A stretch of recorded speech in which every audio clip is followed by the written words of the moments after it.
Hello and welcome to News Centre. I'm Parikshit Luthra. Diplomatic tensions between India and Maldives have been strained further on the back of three deputy Maldivian ministers passing derogatory remarks against Prime Minister Modi, criticising his visit to Lakshadweep on social media platform X. Three ministers have now been suspended and their posts deleted last week. The Prime Minister, in a post referring to his Lakshadweep visit, highlighted the stunning beauty of its islands. While there was no reference to Maldives in his post, social media users in the island nation saw the post as a threat to their tourism and posted derogatory remarks. The High Commissioner of the Maldives to India met officials at the External Affairs Ministry amid the row. Ties between the two nations have been strained since Mohammad Moizu's India Out campaign became a decisive factor in his victory in the presidential election. We have been seeing a lot of strain in the relationship ever since President Moizu was sworn in, and he asked Indian troops to leave Maldivian soil, saying that it is necessary to protect the Maldivian constitution, and continued presence of Indian troops on the Maldivian soil is not correct, even though a defense relationship with India continues at its own level. Now, these posts from the Prime Minister, which you see on your screen, these were taken during his visit to the Lakshadweep, and he posted these pictures on X and said this area has some stunning sights. It has huge tourism potential. That was met with some very objectionable remarks by 3 or 4 Maldivian ministers who also called Prime Minister a puppet of Israel. This, of course, did not go down well with the Indian government, and a very strong protest was lodged with the Maldivian Foreign Ministry. In fact, the Maldivian ambassador to India was also summoned by the Ministry of External Affairs today, and a strong resentment and a strong anger against these objectionable remarks were also made. The Maldivian government was also forced to make a statement saying that we distance ourselves from the comments made by three deputy ministers, and this is not the official stand of the Maldivian government. Let's take this forward now. We're joined by Dhaneshwar Mulay, former Indian ambassador to Maldives, and we will also be joined by Abdulla Ghiyas, member of the Maldives Association of Travel Agents and tour operators. Ambassador Mulay, thank you so much for joining us. How do you see these remarks made by 3 deputy ministers? Very objectionable. Is this off the cuff? Are these isolated incidents?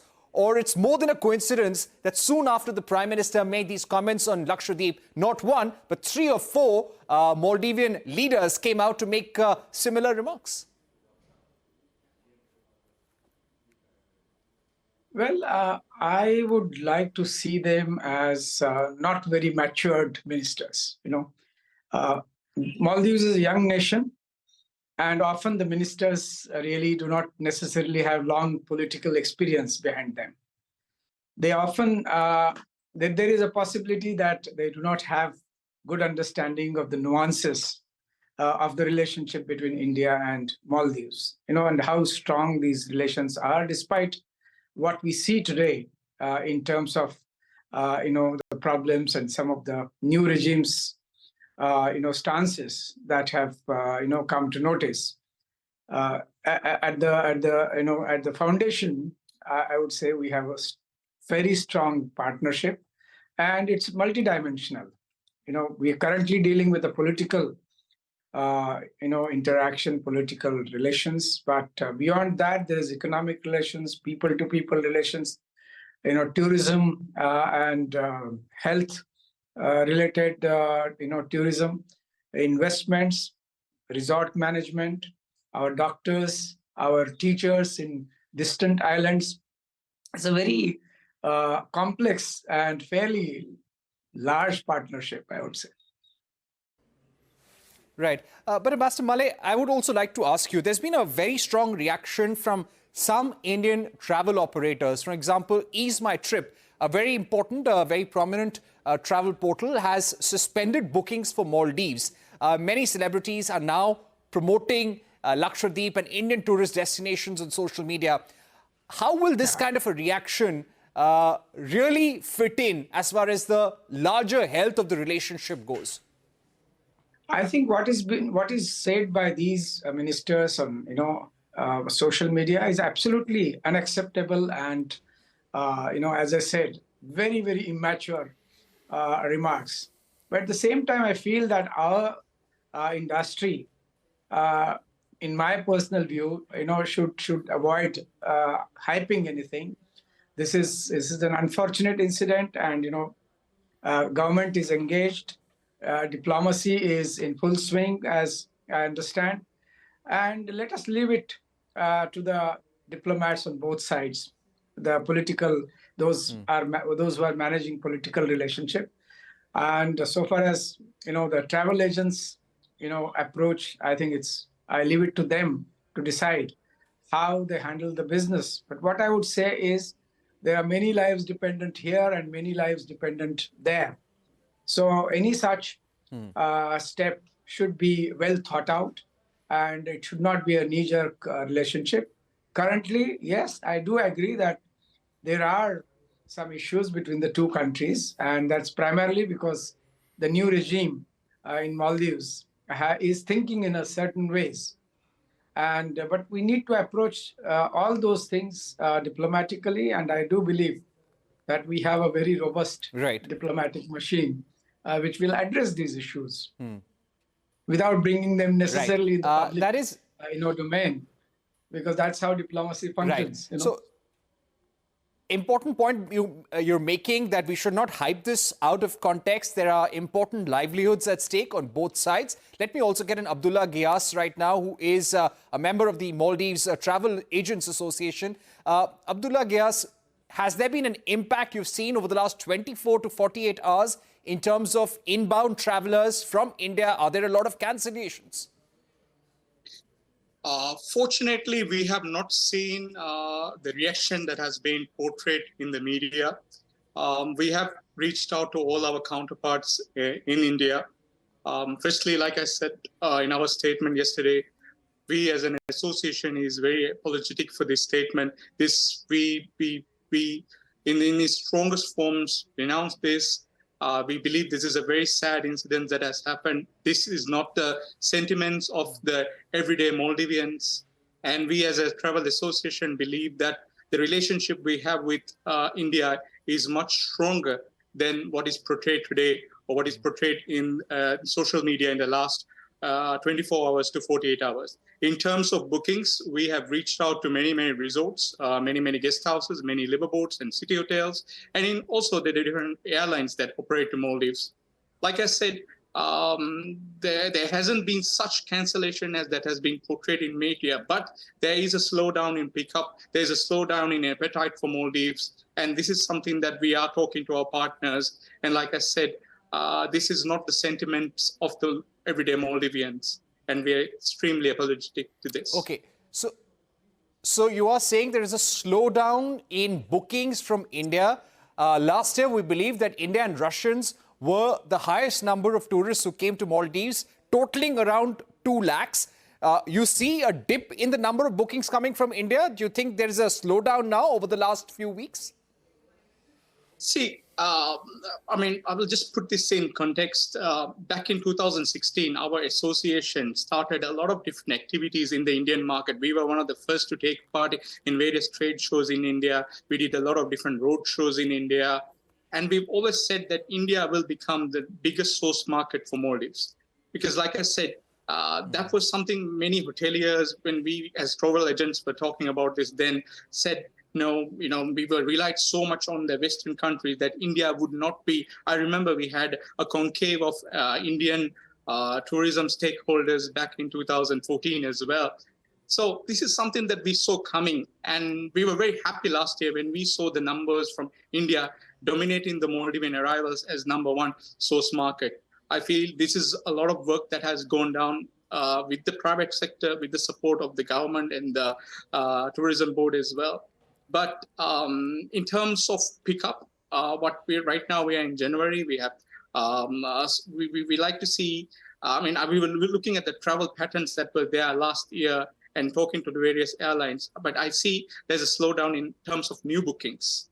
But in terms of cancellation, the feedback so far has been the cancellations have been limited. Yes, there is some cancellations, but not in the numbers as of thousands as that has been portrayed in the media. And I hope this does slow down in bookings, down. but not too many cancellations. That's what Abdulla Ghiyas, member of the Travel Agents Association of Maldives, is saying. Abdulla, stay along with us. Let me go across to Ambassador Malay once again. Ambassador Malay, as far as the pivot to China is concerned, President Muizzu is seen as someone who is pro-China.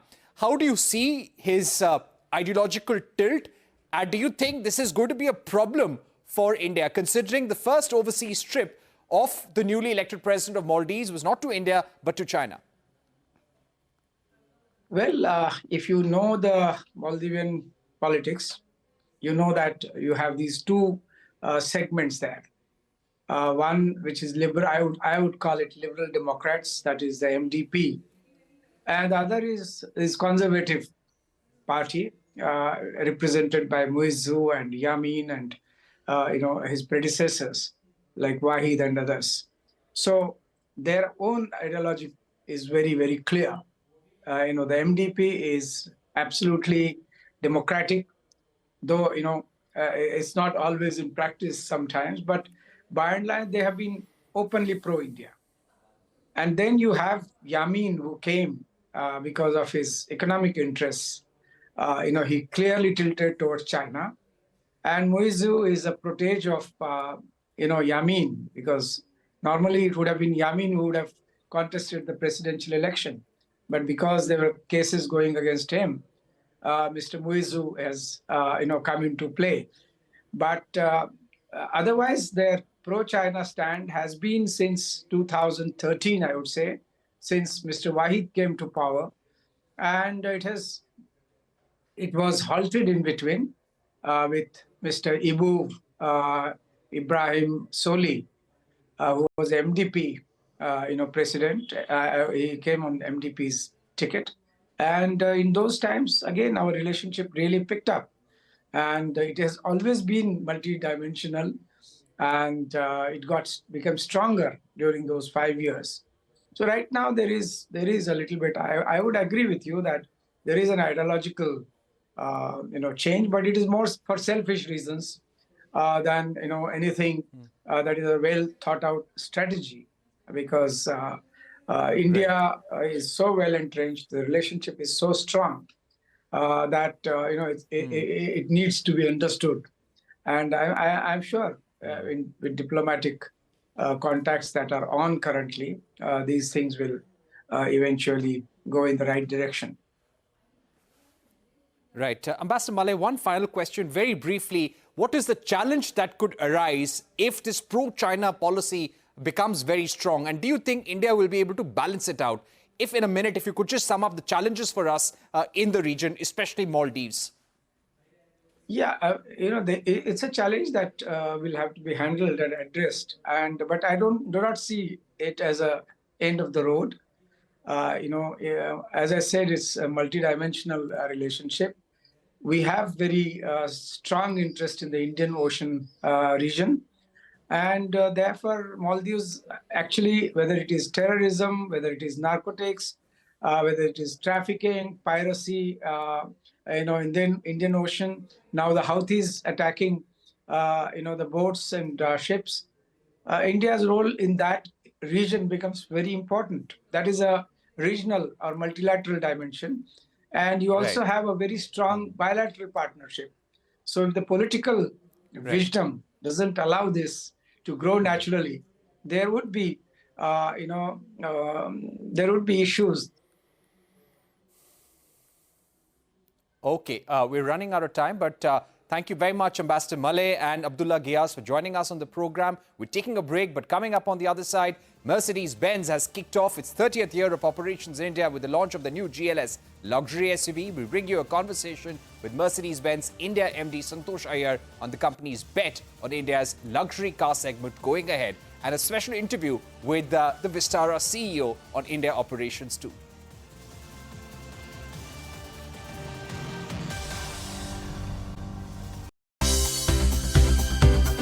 For more news and updates, all you need to do is follow CNBC-TV18 on all of our digital platforms.